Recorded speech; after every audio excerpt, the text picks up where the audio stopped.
दोस्तों नमस्कार। मैं नवनीत मिश्रा आप सभी लोगों का पी नेक्स्ट लाइव पे हार्दिक स्वागत करता हूं। दोस्तों आज हम लोग का भारतीय संविधान का जो टॉपिक है वो है भारतीय संविधान की विशेषताएं। इससे पहले हम लोग भारतीय संविधान की प्रस्तावना पर क्लास कर चुके हैं। आइए देखते हैं कि भारतीय संविधान की विशेषताएं कौन कौन सी हैं।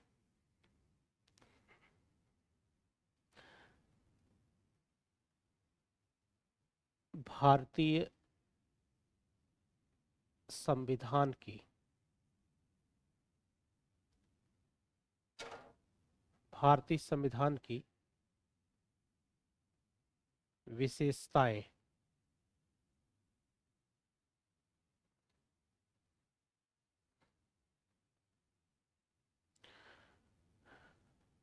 जब हम लोगों ने क्लास कर लिया था, अपनी प्रस्तावना की क्लास हो चुकी थी, तो लगभग लगभग उसमें सारी बातें हो गई थी। पर संविधान की विशेषताएं, मेन विशेषताएं कौन कौन सी है उसे देख लिया जाए, जिसमें से बहुत ही इंपॉर्टेंट क्वेश्चन निकल करके आते हैं और बहुत परीक्षाओं में जो है पूछे जाते हैं। स्टेटमेंट्स भी हो सकते हैं, कौन सी प्रणाली किस देश से ली गई है, ये सब सारी चीजें जो है भारतीय संविधान की विशेषताओं के अंतर्गत देखी जा सकती है। तो इसमें पहली विशेषता की तरफ अगर ध्यान दिया जाए तो पहली विशेषता है ये जो लोकप्रिय लोकप्रिय प्रभुसत्ता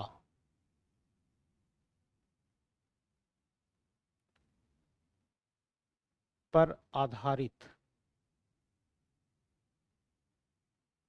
संविधान।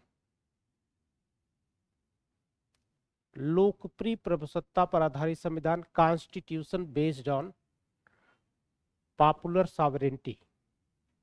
लोकप्रिय प्रभुसत्ता का मतलब क्या है? लोकप्रिय प्रभुसत्ता का मतलब है भारत की जनता। कहने का मतलब कि ये जो भारत का संविधान है, इस चीज को, इस भारत के संविधान को भारत की जनता ने ही समय समय पर जो है, भारत की जनता ने ही इसे निर्मित किया है। और अंतिम शक्ति जो है, अंतिम शक्ति अंतिम शक्ति भारतीय जनता में ही निहित है। भारतीय जनता में ही निहित की गई है। जब हम लोग पढ़ते हैं, जब हम लोगों ने प्रस्तावना पढ़ा हुआ था, तो उसमें हम लोगों ने पढ़ा था कि आज 26 नवंबर 1949 को एतद द्वारा इस संविधान को अंगीकृत, अधिनियमित एवं आत्मार्पित करते हैं। तो वहां पे यही मतलब था कि जो है भारतीय जनता में ही, भारतीय जनता ने ही भारत के संविधान को निर्मित किया है, इसीलिए इसे लोकप्रिय प्रभुसत्ता पर आधारित संविधान कहा जाता है। इसकी एक और विशेषता की तरफ अगर ध्यान दिया जाए तो निर्मित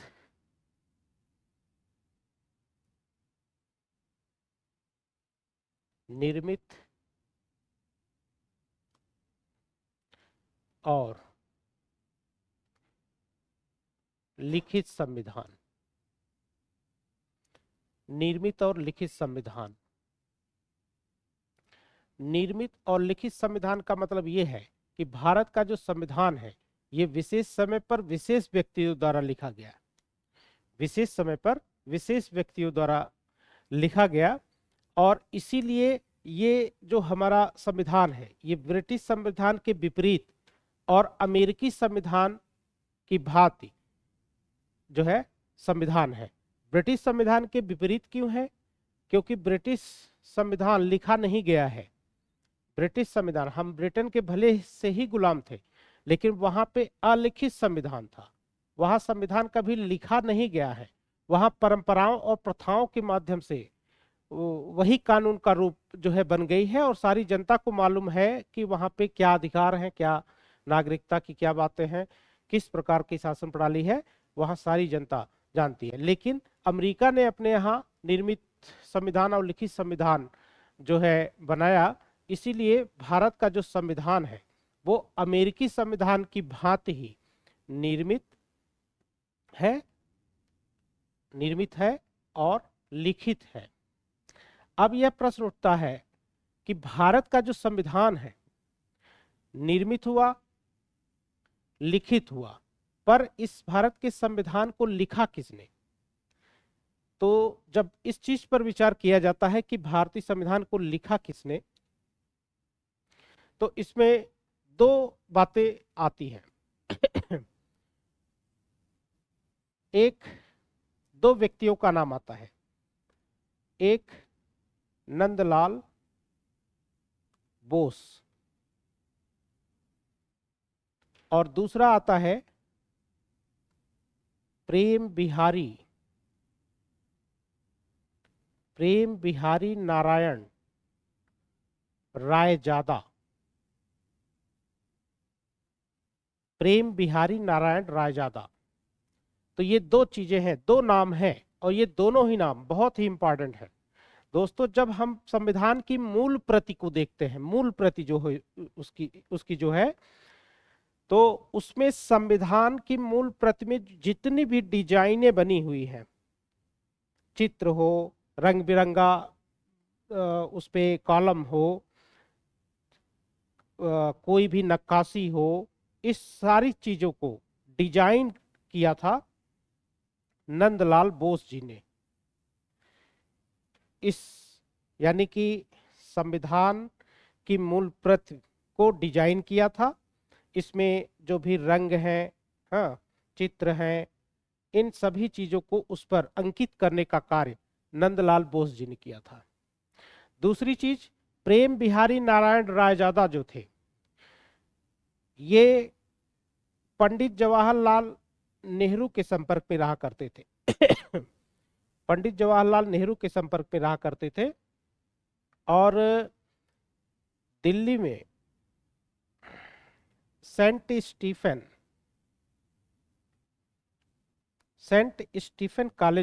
कॉलेज के स्टूडेंट थे। जब भारत का संविधान लिखने की बात आई तो उस समय जो है पंडित जवाहरलाल नेहरू ने इनसे संपर्क किया और इन्होंने कहा कि भारत का संविधान आप लिखिए, कितने समय में आप इसे लिख पाएंगे? तो उन्होंने कहा कि ठीक है, और इन्होंने भारतीय संविधान को जो लिखा है, इन्होंने संविधान को हाथ से लिखा, भारत का संविधान, और उसमें 6 महीने का समय लगा। यानी 6 महीने में प्रेम बिहारी नारायण रायजादा ने भारत के संविधान को लिखा। और नंदलाल बोस और प्रेम बिहारी नारायण रायजादा, ये दोनों रविन्द्रनाथ टैगोर जी के शिष्यों में से हुआ करते थे। ये दोनों लोग रविन्द्रनाथ टैगोर के शिष्यों में से हुआ करते थे।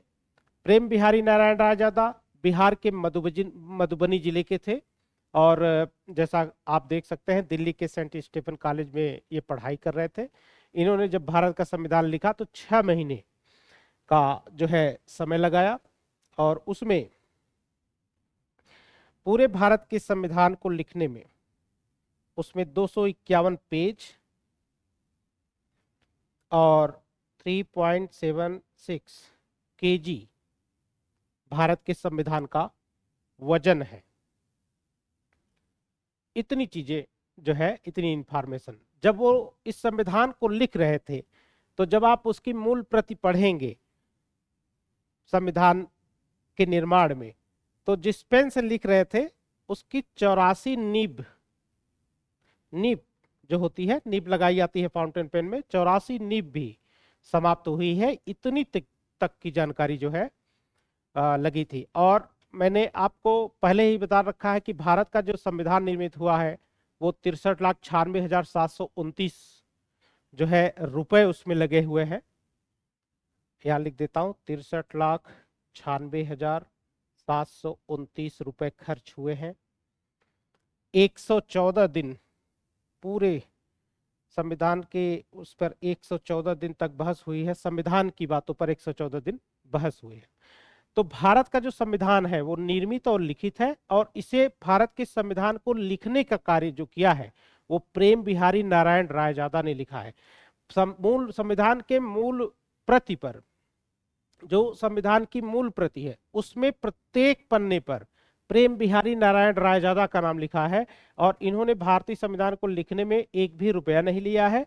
और इनका ये कहना था कि संविधान के प्रत्येक पन्ने पर मेरा नाम लिखा होना चाहिए। और इनके एक दादा है जिनका नाम था, इनके प्रेम बिहारी नारायण के एक दादा हैं जिनका नाम था रामदास।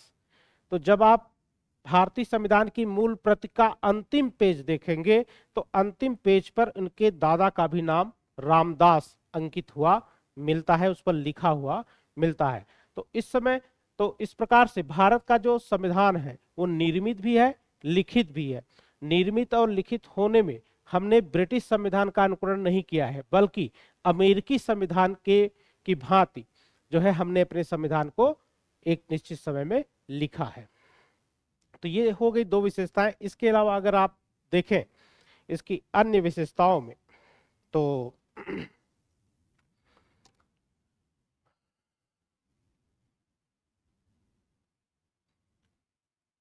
विश्व का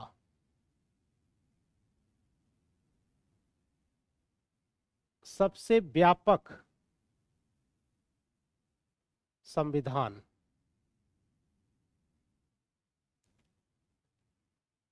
दोस्तों एक विचारक है डॉक्टर जेनिंग्स, इनका स्टेटमेंट है कि भारतीय संविधान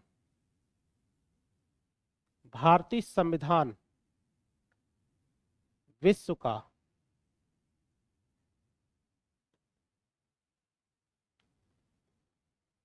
व्यापक संविधान है। भारतीय संविधान विश्व का व्यापक संविधान है। विश्व का व्यापक संविधान होने के पीछे जो है क्या चीजें हो सकती हैं? जब भारत का संविधान लागू किया गया था तो उस समय चूंकि अमेरिका ने भी अपना संविधान लिखा था, लेकिन अमेरिका के संविधान में केवल 7 अनुच्छेद थे। केवल अमेरिका के संविधान में केवल 7 अनुच्छेद थे। और यदि कनाडा की बात की जाए, कनाडा के संविधान में 147 अनुच्छेद थे। दक्षिण अफ्रीका के संविधान में 253 आर्टिकल्स थे। और अगर ऑस्ट्रेलिया की बात की जाए, ऑस्ट्रेलिया, तो ऑस्ट्रेलिया के संविधान में 128 आर्टिकल्स ही थे। और जब भारत का संविधान निर्मित हुआ, भारत का जब संविधान लागू हुआ तो भारत के संविधान में 395 आर्टिकल थे। और 395 आर्टिकल होने के कारण यह विश्व का सबसे व्यापक संविधान बन गया। तो इस तरह से आप देख सकते हैं कि अमेरिका से हमने मौलिक अधिकार लिया, कनाडा से संघ शासन, दक्षिण अफ्रीका से संशोधन प्रणाली, ऑस्ट्रेलिया से समवर्ती सूची और प्रस्तावना की विशिष्ट भाषाएं, ये हमने पहले क्लास पढ़ लिया है। लेकिन जब उन देशों ने अपने संविधान को लागू किया तो भारत किस संविधान से कम अनुच्छेद उनमें है। इसीलिए डॉक्टर जेनिंग्स का कहना है कि भारत का जो संविधान है वो विश्व का सबसे व्यापक संविधान है। इसके अलावा अगर अन्य विशेषताओं को देखा जाए तो इसकी विशेषताओं में प्रभुत्व संपन्न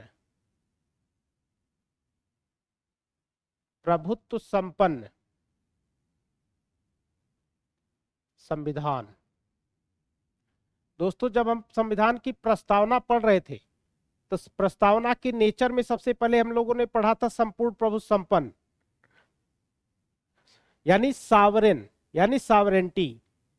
प्रभु संपन्न का मतलब है कि भारत अपनी आंतरिक और बाह्य नीतियों में, आंतरिक और बाह्य दोनों नीतियों में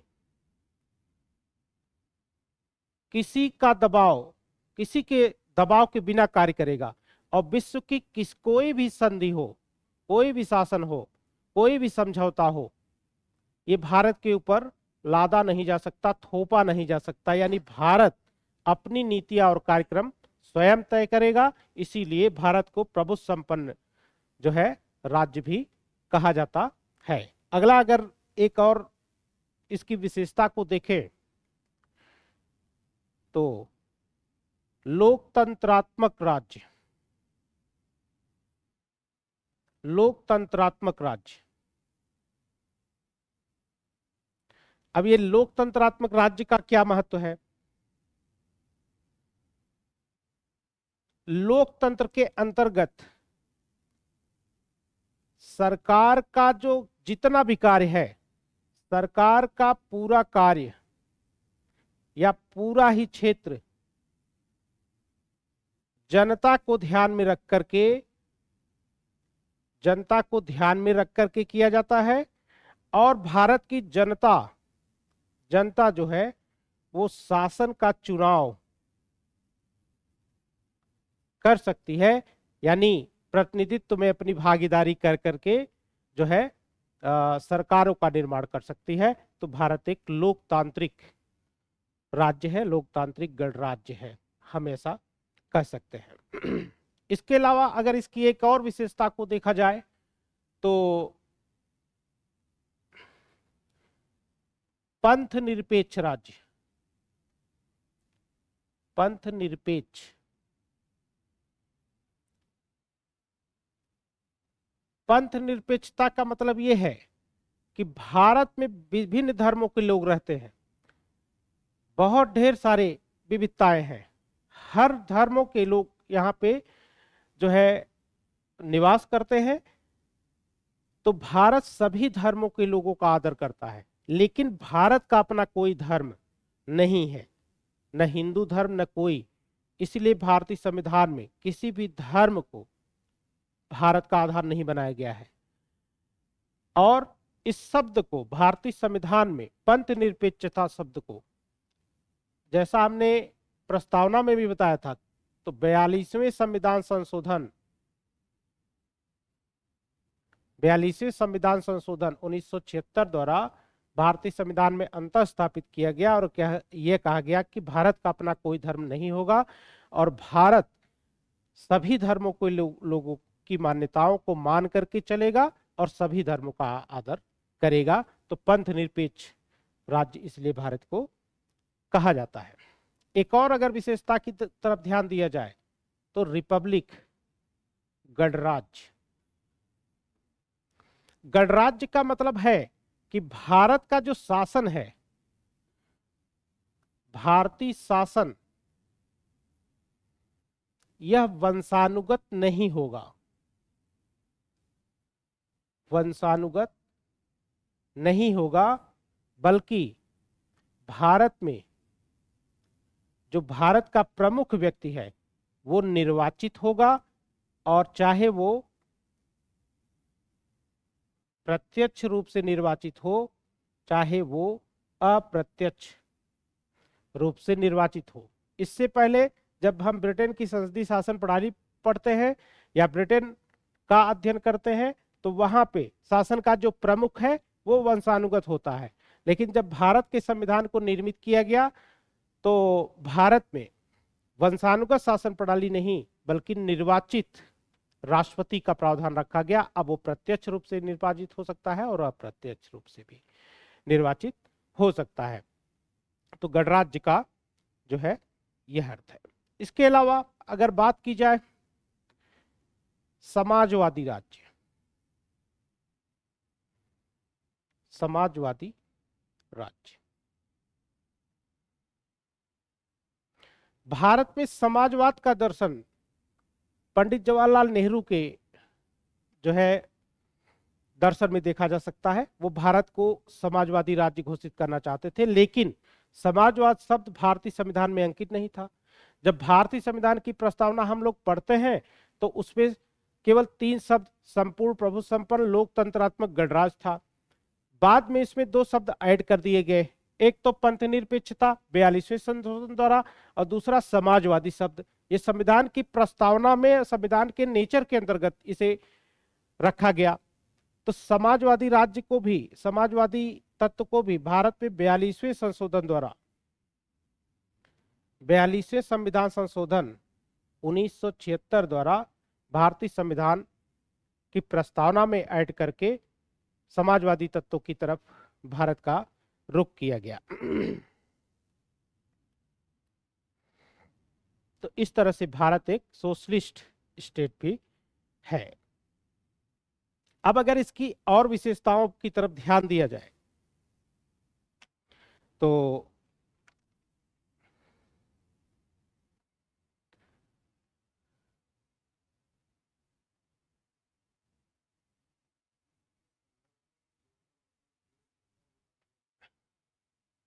संसदीय सरकार की स्थापना,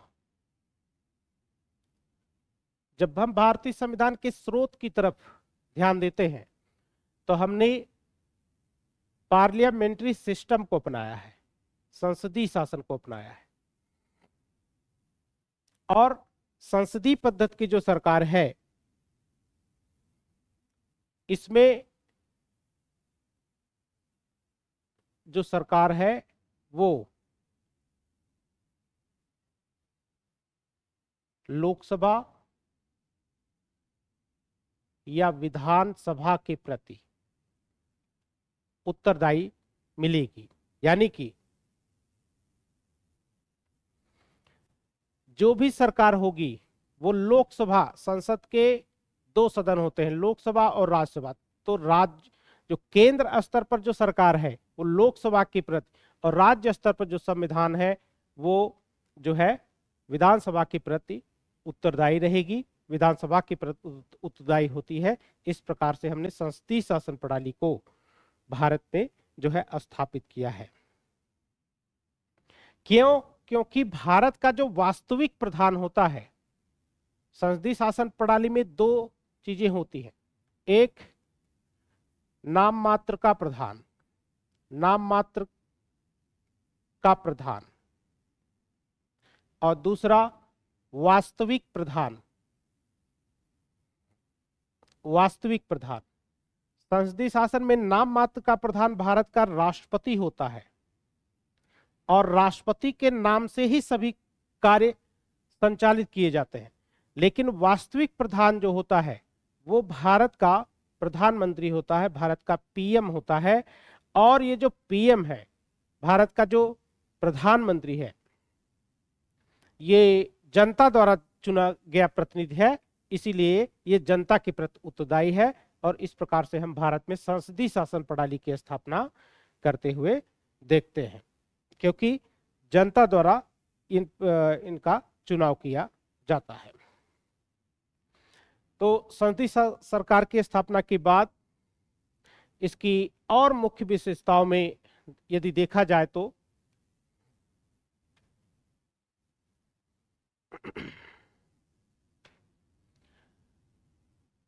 अगर इसकी एक और विशेषता देखा जाए तो एकात्मक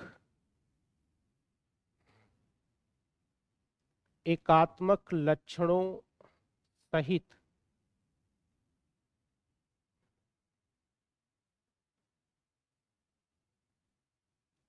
संघात्मक सरकार, यानी भारत में एकात्मक सरकार के भी लक्षण हैं और संघात्मक सरकार के भी लक्षण हैं। यूनिटरी एंड फेडरल, ये दोनों ही विशेषताएं भारत के संविधान के अंतर्गत देखी जा सकती हैं।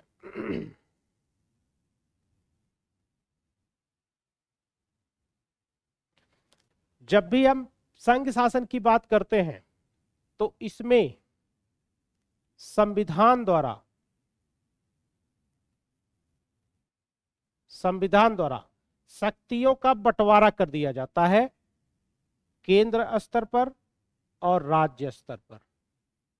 और ये जो दोनों ही क्षेत्र हैं, ये दोनों ही अपने आप में स्वतंत्र स्थिति रखते हैं, स्वतंत्र होते हैं अपने कार्यों के लिए। लेकिन इन दोनों में जब भी कोई मतभेद पैदा होता है, मतभेद पैदा होगा तो इसे न्यायपालिका सुलझा लेती है, न्यायपालिका सुलझा लेती है। और संघात्मक जो शासन है ये भारत में, अगर आप स्रोत देखेंगे तो कनाडा की शासन प्रणाली के आधार पर भारत में संघ शासन पद्धति है। इसमें शक्तियों का बंटवारा जो है केंद्र में और इकाइयों में कर दिया जाता है, और जिसमें दोनों ही अपने आप जो है स्वतंत्र होते हैं, दोनों ही अपने कार्यों के लिए जो है स्वतंत्रता पूर्वक कार्य करते हैं, हस्तक्षेप नहीं करते हैं। लेकिन भारत में केंद्र की शक्तियों को, केंद्र को ज्यादा शक्तियां प्रदान की गई है और वो भारतीय परिप्रेक्ष्य के अंतर्गत जो है।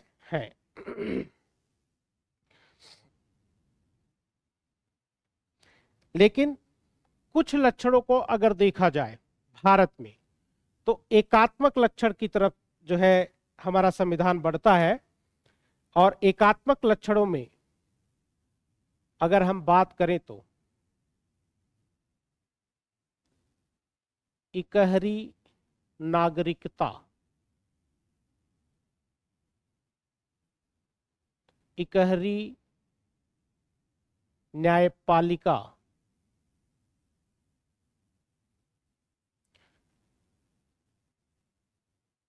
अखिल भारतीय सेवाएं, भारत में राष्ट्रपति के संकटकालीन अधिकार और राज्यपाल द्वारा राष्ट्रपति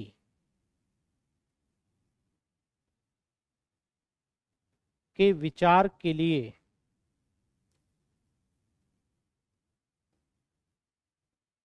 विधेयक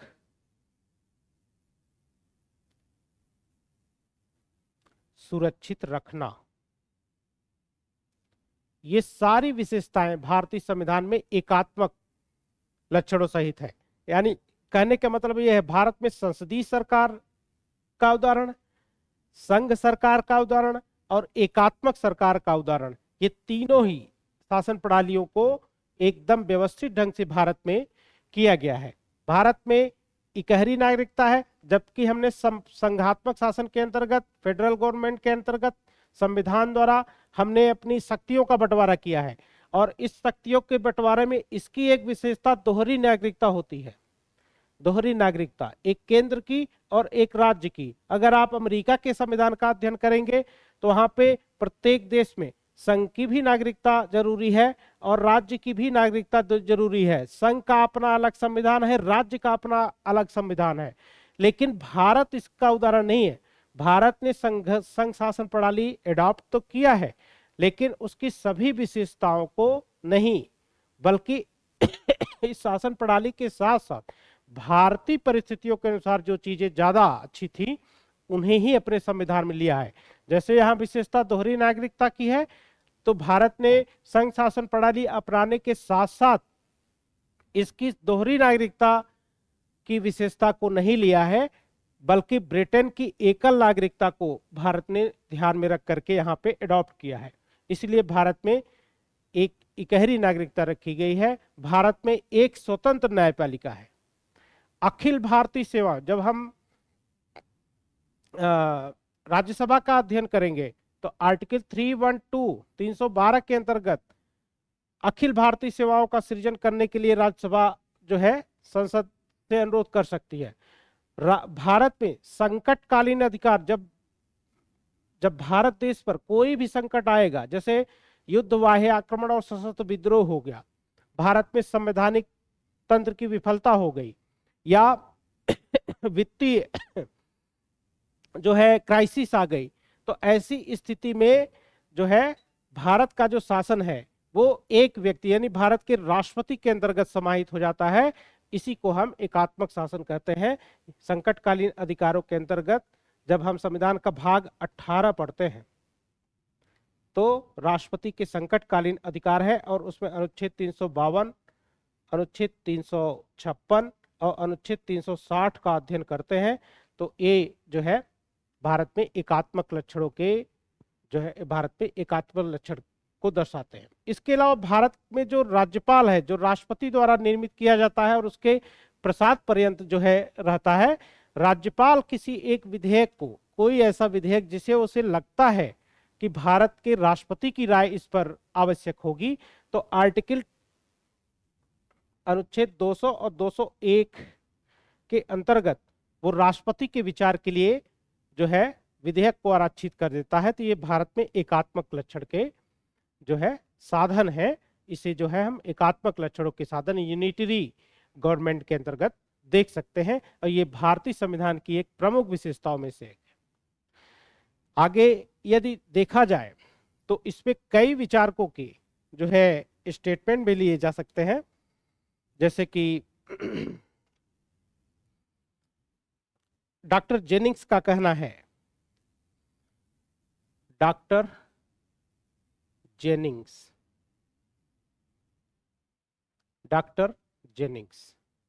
इनका कहना है कि भारतीय संविधान में केंद्रीकरण की प्रवृत्ति पाई जाती है।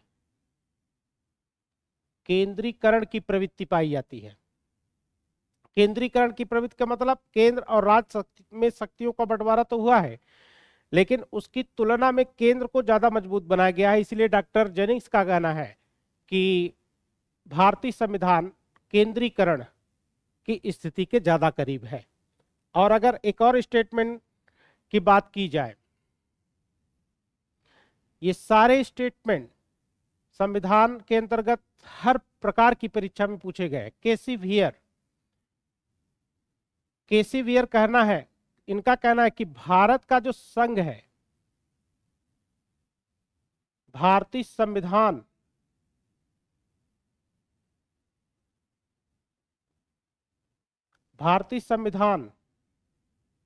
अर्ध संघ है। इसे पूरा संघ नहीं मानते, अर्ध संघ जो है इसे मानते हैं भारतीय संविधान को।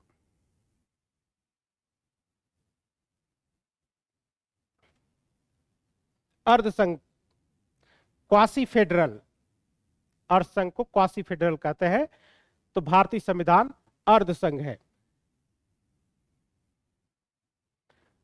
और अगर डीडी बसु की बात की जाए, डीडी बसु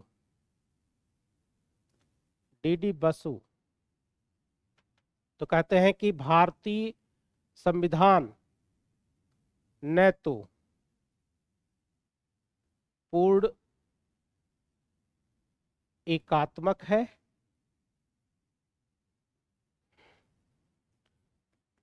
और न ही पूर्ण संघात्मक, बल्कि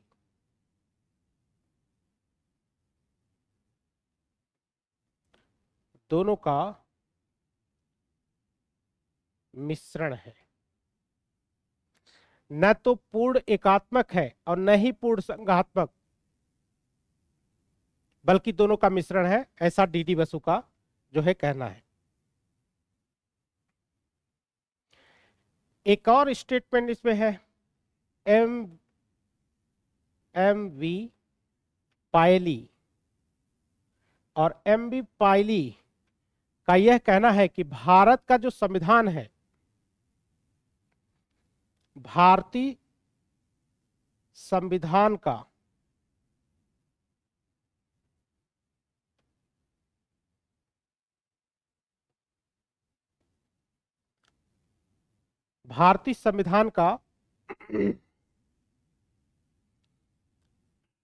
ढांचा संघात्मक है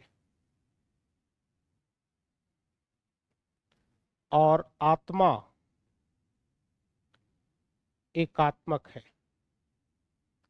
आत्मा एकात्मक है का मतलब यह हुआ, जो हम अभी पहले आपको बताए हैं कि हमने संघ शासन प्रणाली और संसदीय शासन प्रणाली के आधार पर सारी चीजों को रखा है, लेकिन जब संकट काल होता है तो संकट काल में भारत के एक व्यक्ति के अंतर्गत सारी चीजें समाहित हो जाती है, और वो है भारत का राष्ट्रपति। इसीलिए न तो ढांचा इसका पूर्ण रूप से संघात्मक है और इसकी आत्मा जो है एकात्मक है। ये एमबी पाइली का स्टेटमेंट है।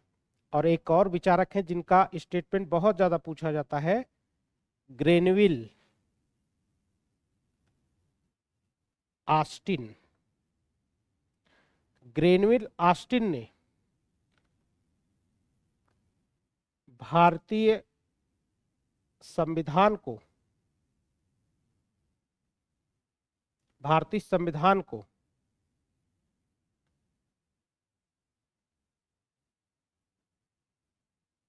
सहकारी संघ कहा है, सहकारी संघ कहा है।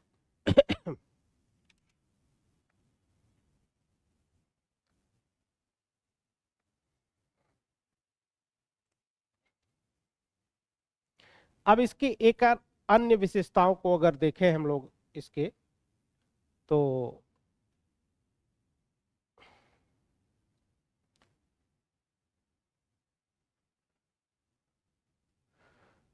नम्य तथा अनम्य।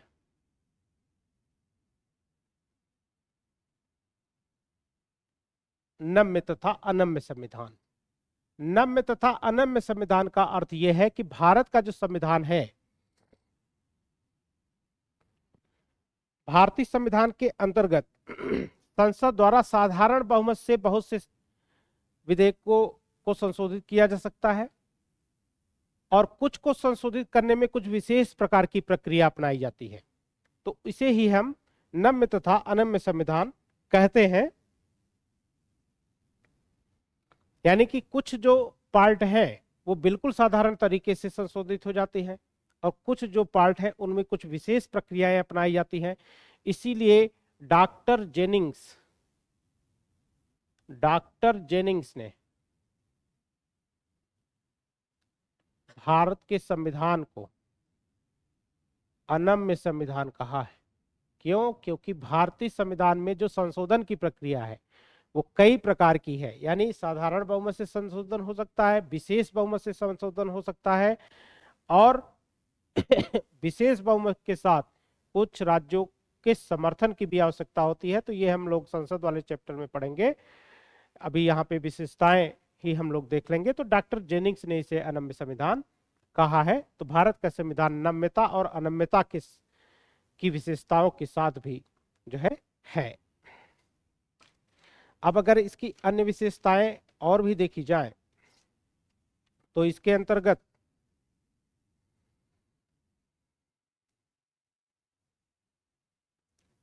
कई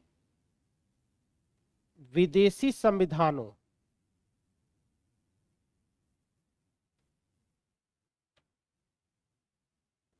के स्रोत पर आधारित है।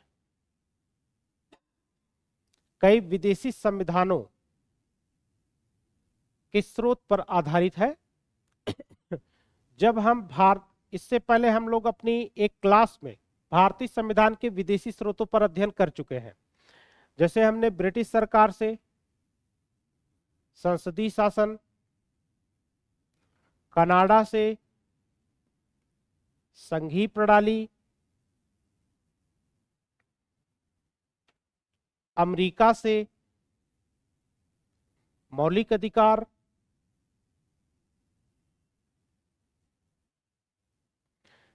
यूएसएसआर से मूल कर्तव्य,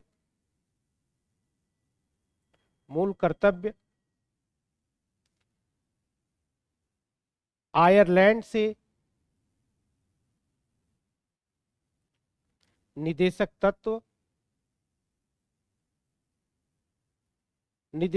इत्यादि सारी चीजें हम लोगों ने विदेशी संविधानों का अनुकरण यहाँ पे हम लोगों ने किया है। तो इससे पहले जो हमने भारतीय संविधान के विदेशी स्रोतों को पर हमारा लेक्चर हुआ था, जो वीडियो में आप प्लेलिस्ट में देख सकते हैं, तो उसको आप देख लेंगे तो ये सारे विदेशी संविधानों में क्या क्या चीजें हम लोगों ने वहां से लिया है, आप लोग आप लोग उसको आसानी से देख करके समझ सकते हैं। तो और कई विदेशी संविधानों संविधानों के स्रोत पर आधारित वीडियो मैंने जो है बनाया है, और अच्छा जो है उसमें मैंने सभी चीज़ों को, किसी चीज़ को छोड़ा नहीं है। आप उसे प्लेलिस्ट में जा करके देखिएगा। इसके अलावा अगर अन्य विशेषताओं की बात करें तो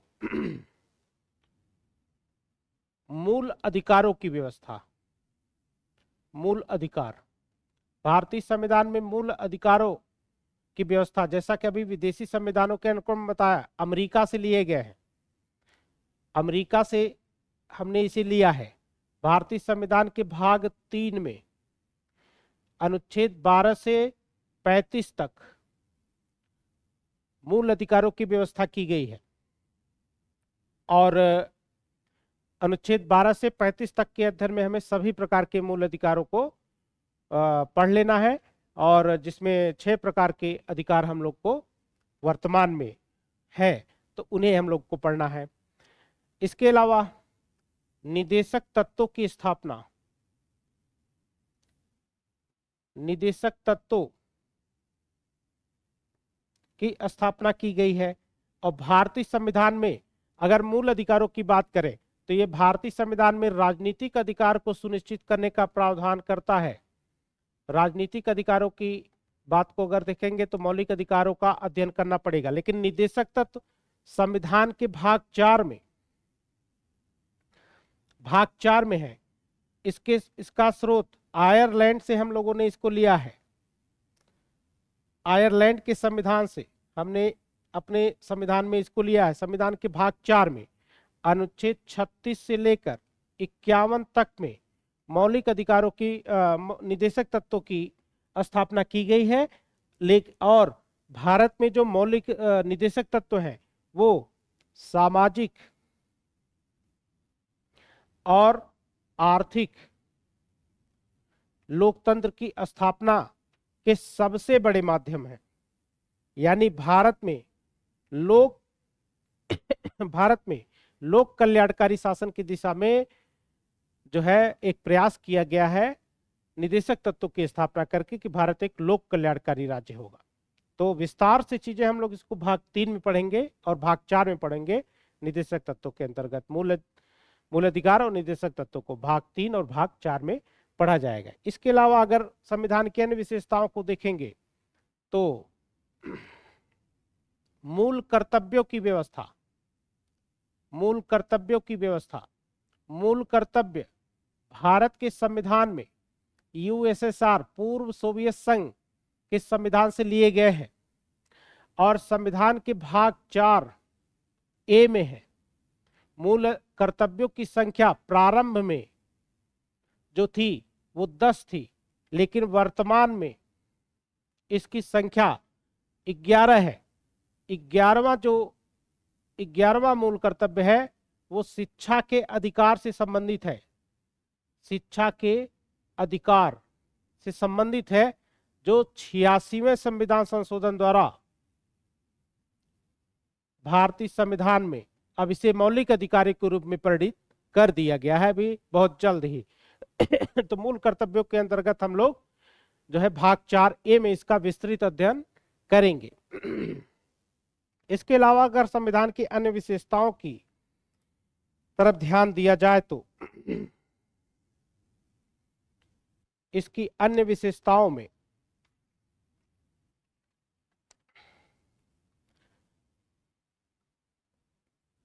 स्वतंत्र न्यायपालिका,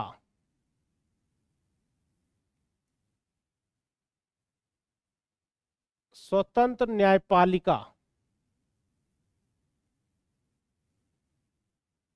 स्वतंत्र न्यायपालिका की स्थापना। भारत में न्यायपालिका को बिल्कुल स्वतंत्र रखा गया है। शासन के तीनों ही अंगों में, कार्यपालिका, व्यवस्थापिका, न्यायपालिका में न्यायपालिका बिल्कुल स्वतंत्र है, और अपनी स्वतंत्रता का ढेर सारा प्रमाण अपने स्थापना के बाद से भारतीय संविधान में न्यायपालिका दे चुकी है। तो ये भारतीय संविधान की एक बेहतरीन विशेषता में से एक है। न्यायपालिका की स्वतंत्रता और न्यायपालिका में न्यायाधीशों की नियुक्ति, वेतन, भत्ता, इन सब का विशेष प्रकार से जो है जो है अध्ययन हम लोग संविधान के भाग 5 में करेंगे। संविधान के भाग 5 में अनुच्छेद 124 से लगभग 147 तक आर्टिकल में हम लोग इसे पढ़ने का प्रयास करेंगे संविधान के भाग 5 में। एक और अगर विशेषता की बात की जाए तो वयस्क मताधिकार, वयस्क मताधिकार, वयस्क मताधिकार का प्रावधान भारतीय संविधान करता है। भारतीय संविधान की जब रचना हुई तो उस समय से ही भारतीय संविधान में वयस्क मताधिकार के आधार पर सबको वयस्क मताधिकार प्रदान किया गया था।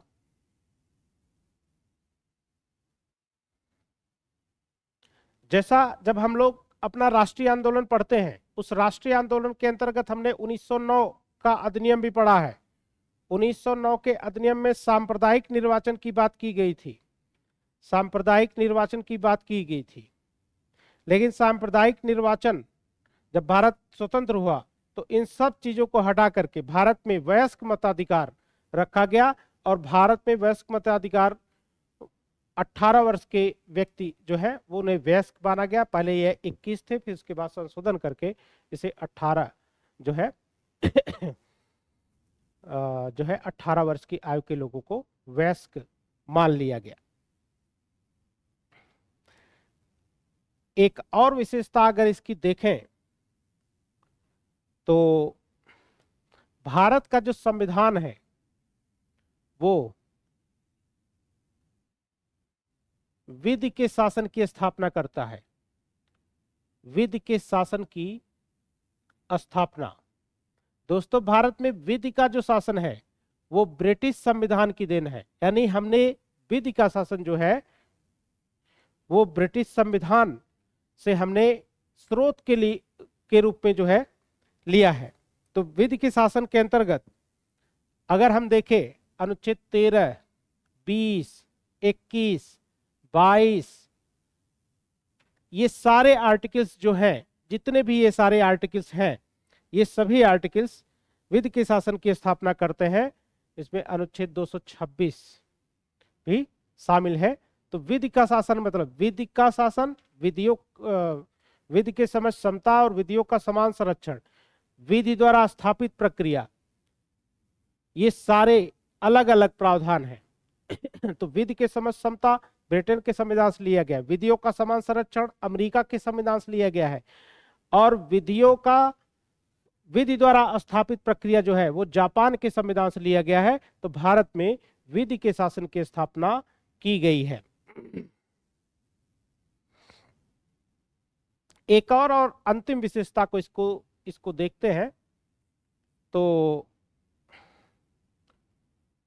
कठोरता और लचीलेपन का समन्वय। क्या भारतीय संविधान कठोर है या भारत का संविधान लचीला है? ये एक प्रश्न जो है जरूर आ जाता है। तो भारत में इन दोनों के बीच की स्थिति को अपनाई गई है। लचीला संविधान उस संविधान को कहते हैं जिसमें साधारण कानून और संवैधानिक कानून में जो है साधारण कानून और संवैधानिक कानून को विशेष तौर पर देखा जाए और इसके कुछ प्रावधानों को अपनाने के लिए बिल्कुल लचीलेपन का मार्ग अपनाया जाए और कुछ पार्ट को संशोधित करने के लिए विशेष प्रकार के कार्य जो है करने पड़े। तो कठोरता और लचीलेपन के समन्वय भी भारतीय संविधान की एक विशेषताओं में से विशेषता में से एक है। और विशेष तौर पर अगर कोई प्रश्न पूछे कि भारतीय संविधान लचीला संविधान है या कठोर संविधान है, तो अधिकतर मामलों में भारत के संविधान को कठोर संविधान के अंतर इस श्रेणी में ही रखा जाता है। कि क्योंकि भारत में कोई चीज जैसे साधारण बहुमत से भी संशोधन होता है, ये तो मान लीजिए सामान्य प्रक्रिया है, 1/4 जो है सदस्य होने चाहिए बहुमत के लिए। कुछ मामलों में विशेष बहुमत होना चाहिए जो 2/3 होता है, और कुछ मामलों में विशेष बहुमत के साथ साथ आधे राज्यों का समर्थन भी किसी चीज के संशोधन में प्राप्त होना चाहिए। इसीलिए भारतीय संविधान में कठोरता और लचीलेपन के समन्वय का मार्ग अपनाया गया है। ठीक है। तो ये भारतीय संविधान की विशेषता है। इस पे क्वेश्चन कौन कौन से बनेंगे इसे हम लोग देख लेते हैं शुरू से।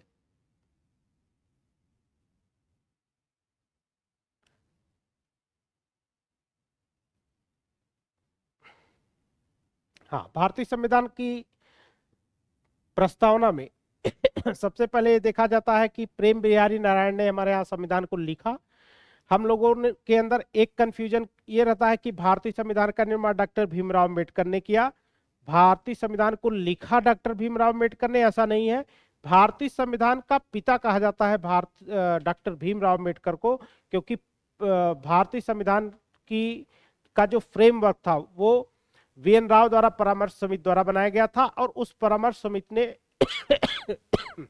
अपने पूरे प्रावधान को प्रारूप समिति को हैंड ओवर किया, और प्रारूप समिति के अध्यक्ष डॉक्टर भीमराव अम्बेडकर थे। और भीमराव अम्बेडकर को प्रारूप समिति में कार्य करने की वजह से, संविधान को अंतिम रूप देने की वजह से, और उनके सदस्यों को द्वारा किए गए कार्यों की वजह से भारतीय संविधान का पितामह कहा जाता है। लेकिन भारत के संविधान को हिंदी में लिखने का कार्य जो किया था वो प्रेम बिहारी नारायण रायजादा ने किया था, और उस पर डिजाइन करने का कार्य जो किया था वो नंदलाल बोस ने किया था। तो ये जानकारी हम लोग को जो है रहनी चाहिए। भारतीय संविधान में 251 पेज है, 3 लगभग 3.25 किलो इसका वजन है। इसे 6 महीने में प्रेम बिहारी नारायण ने लिखा था, और नंदलाल बोस और प्रेम बिहारी नारायण रविन्द्रनाथ टैगोर के शिष्यों में से हुआ करते थे। भारत का जो संविधान है ये अमेरिकी संविधान की भांति निर्मित और लिखित है, न कि ब्रिटिश परंपरा पर आधारित संविधान है। क्यों? क्योंकि ब्रिटेन का संविधान जो है वो अलिखित संविधान है। इसके अलावा अगर हम देखें तो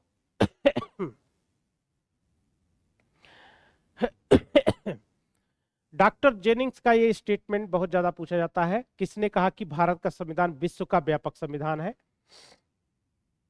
तो डॉक्टर जेनिंग्स ने कहा है। व्यापक संविधान में अमेरिका में 7 अनुच्छेद हैं केवल, कनाडा में 147 है, दक्षिण अफ्रीका में 253 है, ऑस्ट्रेलिया में 128 है। हालांकि ये बहुत बड़ी परीक्षा अगर देंगे तो उस पर ध्यान रखने की जरूरत है, लेकिन भारत के संविधान में 395 अनुच्छेद है, इसलिए भारत का सबसे बड़ा संविधान है। यदि और चीजों की तरफ देखा जाए तो भारत में पंथ निरपेक्षता और समाजवादी शब्द को 42वें संविधान संशोधन 1976 द्वारा भारतीय संविधान की प्रस्तावना में ऐड किया गया था। एक क्वेश्चन अक्सर पूछा जाता है,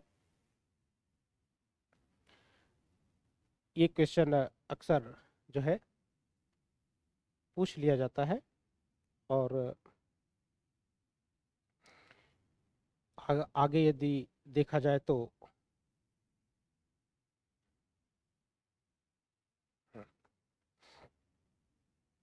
भारत में एकात्मक लक्षणों सहित संघात्मक शासन है, और संघात्मक शासन के अंतर्गत जो है ये चीजें हम लोग संकटकालीन अधिकार, राष्ट्रपति के संकटकालीन अधिकार संविधान के भाग 18 में जो है पढ़ेंगे। और मूल अधिकार भारतीय संविधान में भाग 3 में 12 से 35 में है। निदेशक तत्व भारतीय संविधान में अनुच्छेद 36 से लेकर 51 तक है, और ये भारतीय संविधान में आयरलैंड के संविधान से लिए गए हैं। भारतीय संविधान के स्रोत, अगर आपको विदेशी स्रोत देखना है तो आप प्लेलिस्ट में जाकर के वो वीडियो देख सकते हैं। मूल कर्तव्य भारत में यूएसएसआर से लिए गए हैं, और संविधान के भाग 4A में है, भाग 4A में लिखित है। प्रारंभ में मौलिक कर्तव्यों की संख्या 10 और वर्तमान में 11 है। 11वां शिक्षा के अधिकार से संबंधित है, जो 86वें संविधान संशोधन द्वारा भारत में ऐड किया गया है। इसके अलावा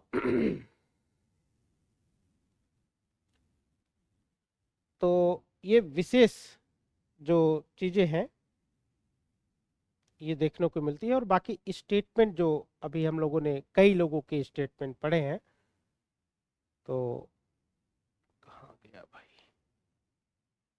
हाँ, डॉक्टर जेनिंग्स।